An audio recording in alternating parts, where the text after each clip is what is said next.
Hello friends, welcome to our channel study eagles. आज हम art and culture की series में हड़प्पन आर्किटेक्चर के बारे में डिटेल में देखेंगे। हड़प्पन सिविलाइजेशन का आर्किटेक्चर कैसा हुआ करता था। यहाँ सबसे पहले हम लोग टाउन प्लानिंग देखेंगे कि यहाँ की टाउन प्लानिंग रिमार्केबल थी। कहाँ ज़्यादातर एग्जाम्पल हम लोग हड़प्पा और मोहनजोदड़ो का देखेंगे। टाउन प्लानिंग कैसी थी? एक रेक्टेंगुलर ग्रिड पैटर्न में था। रेक्टेंगुलर ग्रिड पैटर्न में टाउन हुआ करते थे। आपको मैं इमेज से दिखा देती हूँ ताकि आपको क्लियर हो जाए। ये देखिए, इस तरीके से टाउन्स उस टाइम पे हुआ करते थे। आगे चलते हैं। फर्स्ट हमने टाउन प्लानिंग देख लिया। अब हम लोग रोड्स के बारे में पढ़ेंगे। Roads north to south direction जाते थे, ईस्ट टू वेस्ट डायरेक्शन जाते थे। और ये जो रोड्स जो है एक दूसरे को कट करते थे 90 डिग्री पे, यानी राइट एंगल पे कट किया करते थे। बड़े रोड्स जो होते थे वो सिटी को बहुत सारे ब्लॉक्स में डिवाइड कर देते थे, जबकि छोटे रोड्स जो हैं वो इंडिविजुअल हर एक पर्सन के घर के पास से निकलते थे और वो जाकर के मेन रोड को कनेक्ट करते थे। चलिए रोड्स भी दिखा देते हैं उस टाइम का। जैसा कि आप यहाँ पर देख सकते हैं, ये जो रोड्स बने हैं, ये लेन्स सब बने हैं, रोड्स बने हैं, ये सब एक दूसरे को यहाँ पर ये 90 डिग्री में जो है कट कर रहे हैं। ओके, आगे बढ़ते हैं। 3 टाइप्स ऑफ बिल्डिंग्स उस टाइम पे मिलती थी। Dwelling houses, public buildings, public baths. Dwelling houses क्या होते थे? जो स्ट्रीट है, स्ट्रीट के बगल बगल के हाउसेस को ड्वेलिंग हाउसेस कहा जाता था और ये बिल्डिंग्स बहुत स्किलफुली बनाई गई थी। ओके, पब्लिक बिल्डिंग्स यानी क्या होता है? जो पब्लिक के लिए यूज़ हो, ऐसी बिल्डिंग्स। तो इसके कुछ एग्जाम्पल्स हैं पब्लिक बिल्डिंग्स में, जैसे कि यहाँ पर हो गए great granary, great path, assembly hall. चलिए आगे बढ़ते हैं। हमने रोड्स देख लिया, बिल्डिंग्स देख लिया। अब कंस्ट्रक्शन के लिए क्या यूज़ होता था? Burned mud bricks. मड के ब्रिक्स यूज़ होते थे जो कि बर्न्ड हुआ करते थे। अब ये ब्रिक्स भी कैसे थे? रेक्टेंगुलर फॉर्म में थे और कहीं कहीं एल शेप्ड में ब्रिक्स यूज़ होते थे इस तरीके से, ताकि जॉइन करने के काम आ जाए।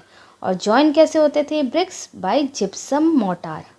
अब जिप्सम मोटार क्या है? जिप्सम मोटार यानी प्लास्टर ऑफ पेरिस प्लस इसमें वाटर मिक्स किया जाता था, प्लस इसमें सैंड मिक्स किया जाता था। फिर ब्रिक्स को ईंटों के बीच में लगाया जाता था ताकि वो अच्छी तरीके से जॉइन हो सके। उस समय का मैं आपको ब्रिक्स भी दिखा देती हूँ कि कैसा दिखता था। ये है हड़प्पन सिविलाइजेशन के टाइम पे ब्रिक्स की इमेज। ओके, चलिए आगे चलते हैं। तो आपको यहाँ से क्लियर हो गया होगा टाउन प्लानिंग किस तरह का टाउन हुआ करता था। Rectangular grid pattern, roads right angle पे कट करते थे। 3 टाइप्स की बिल्डिंग्स थी, dwelling houses, public buildings, public baths. Construction के लिए बर्न्ड मड ब्रिक्स यूज़ होते थे, जिप्सम मोर्टार यूज़ होता था। नेक्स्ट, सिटी 2 पार्ट्स में डिवाइडेड था। ये मैं आपको प्रीवियस लेक्चर में भी बता चुकी हूँ कि एक अप्रेस्ड पोर्शन था जिसको सिटाडेल कहते थे और दूसरा होता था lower part of the city. ये आप देख सकते हैं, अप्रेस्ड पोर्शन जो उठा हुआ भाग है इसको सिटाडेल कहा गया है और बाकी लोअर सिटी। इस वाले डायग्राम में भी आप देख लीजिए, जो पहले भी मैं दिखा चुकी हूँ आपको। ये है सिटाडेल का पिक्चर और नीचे वाले पोर्शन जो है उसको बोलते हैं लोअर पार्ट। एक और डिटेल में देख लीजिए ताकि सब क्लियर हो जाए। ये सिटाडेल का है ये, और जो नीचे वाला पोर्शन है ये लोअर टाउन है। चलिए, तो आपको पता चले गया कि उस टाइम पे सिटीज़ 2 पार्ट्स में डिवाइडेड थी। वेस्टर्न पार्ट जो है, सिटाडेल का जो वेस्टर्न पार्ट है वो यूज़ किस लिए होते थे? वो यूज़ होते थे बड़ी बड़ी बिल्डिंग्स बनाने के लिए। और उन बिल्डिंग्स में क्या खासकर रहते थे? ग्रेनरीज रहते थे। वो एडमिनिस्ट्रेटिव बिल्डिंग्स रहती थी, पिलर्ड हॉल्स बनते थे और कोर्टयार्ड बनता था। ठीक है, तो वेस्टर्न पार्ट तो इन सब चीज़ों के लिए, बड़ी बिल्डिंग्स बनाने के लिए यूज़ होता था सिटाडल का। इसके अलावा सिटाडल में कुछ बिल्डिंग्स रूलर्स और एरिस्टोक्रेट्स के लिए भी बने हुए थे, ताकि वो लोग वहाँ पर रिसाइड कर सके, रह सके। ठीक है, आगे चलते हैं हम। ये है इंडस वैली सिविलाइजेशन साइट्स जो हमें देखने को मिले हैं।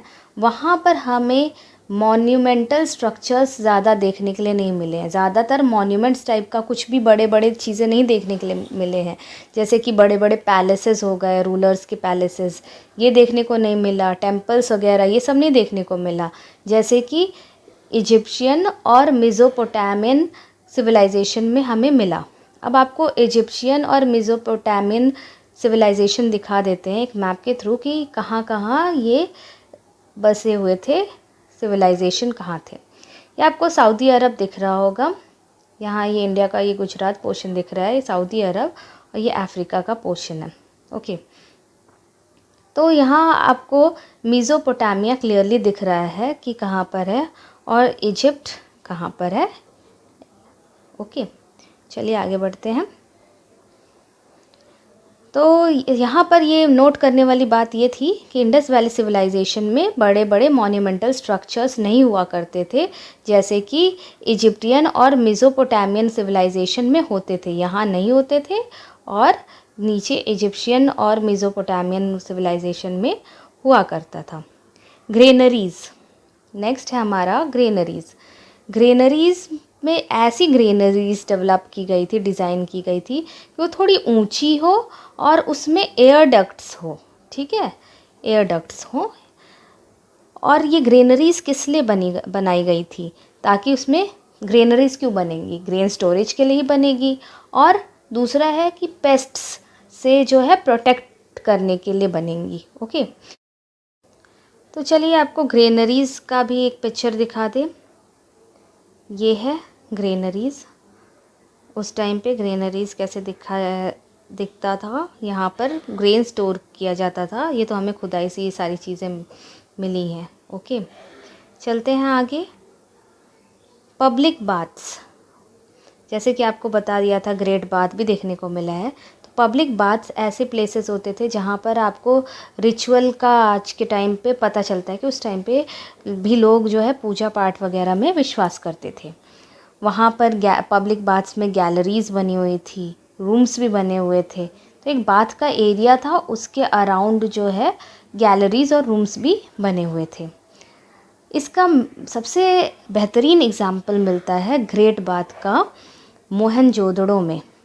आज भी इसको देखने को मिलता है। आपको मैं एक पिक्चर में दिखा देती हूँ।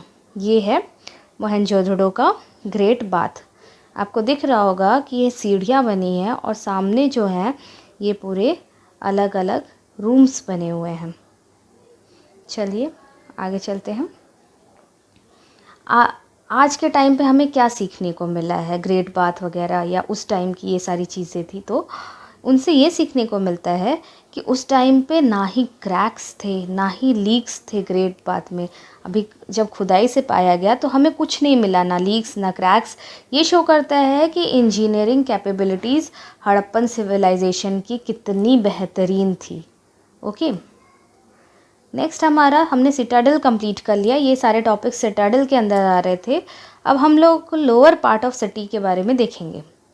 लोअर पार्ट ऑफ सिटी आपको दिखा दिया था सिटाडल, दूसरा जो पोर्शन था वो लोअर पार्ट ऑफ सिटी, यहाँ के बारे में हम पढ़ेंगे। Single room one roomed houses होते थे, तो वो पता चलता था कि वहाँ पर वर्किंग क्लास पीपल रहा करते होंगे। स्टेयर्ड हाउस, जहाँ पर भी सीढ़ियाँ होंगी उससे पता चल जाएगा कि डबल स्टोरी बिल्डिंग हुआ करती थी। ओके, ज़्यादातर बिल्डिंग्स में हमें प्राइवेट वेल्स मिले, बाथरूम्स, प्राइवेट बाथरूम्स भी मिले, और ये वेंटिलेटेड बिल्डिंग्स हुआ करते थे। ओके, चलिए आगे देखते हैं। एक और इम्पॉर्टेंट फीचर है हड़प्पन सिविलाइजेशन का कि यहाँ की ड्रेनेज सिस्टम कुछ ज़्यादा ही एडवांस्ड फॉर्म में थी।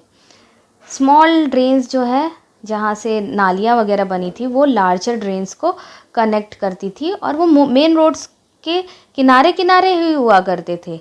एक पिक्चर से मैं आपको क्लियर करती हूँ, ये देखिए, ये स्मॉल ड्रेन्स थी और ये कनेक्ट हुई थी लार्जर ड्रेन्स से, बड़ी बड़ी नालियों से कनेक्ट हुए थे। अब और भी आप इसको देख सकते हैं ड्रेनेज सिस्टम का उस टाइम का। इसके अलावा ड्रेन्स को कवर किया गया था, हल्का फुल्का कवर किया गया था ताकि रेगुलरली क्लीन कर सके, मेंटेन कर सके। मान लो नाली बनी हुई है, उसको कवर किया गया था ताकि वहाँ पर सफाई हो सके। और बीच बीच में सेस पिट्स बनाए गए थे, सेस पिट्स थोड़े गड्ढे छोड़े गए थे एट रेगुलर इंटरवल्स। इम्पॉर्टेंस जो है उस टाइम पे भी ये था कि हाइजीन का बहुत ध्यान रखा जाता था। ओके, अब हम लोग एक चीज़ इम्पॉर्टेंट नोट कर लेते हैं कि मेसोपोटामिया के जो लोग थे वो लोग टिग्रीज़ यूफ्रेट्स वैली के सराउंड रहते थे। टिग्रीज़ और यूफ्रेट्स जो है दो रिवर है, उस रिवर के पास के जो एरिया है वो सब घाटियाँ पूरी फैली हुई हैं। तो वहाँ के लोग इंडस वैली सिविलाइजेशन के पीपल को मेलुहा कहते थे। और ये चीज़ें हमें कैसे पता चला, क्योंकि इंडस वैली के सील्स हमें मेसोपोटामिया से भी मिलती है। आपको मैंने पहले ही बता दिया था कि अरब वाला पोर्शन है मेसोपोटामिया और इजिप्ट यहाँ पर है। तो यही मेसोपोटामिया और ऊपर से टिग्रीज रिवर आ रही है और यूफ्रेट्स रिवर जा रही है। और ये यहाँ के ही वैली वाले रीजन वाले जगह से हमें पता चलता है। यहाँ पर कुछ सील्स मिले हैं जहाँ से पता चलता है कि मेसोपोटामिया के लोग इंडस वैली सिविलाइजेशन के लोगों को मेलुहा कहते थे। ओके, हमने इस पूरे लेक्चर में architecture of Harappan civilization complete किया है और in our next topic we will study about sculptures of Harappan civilization. That's all for today. Thank you and have a nice day.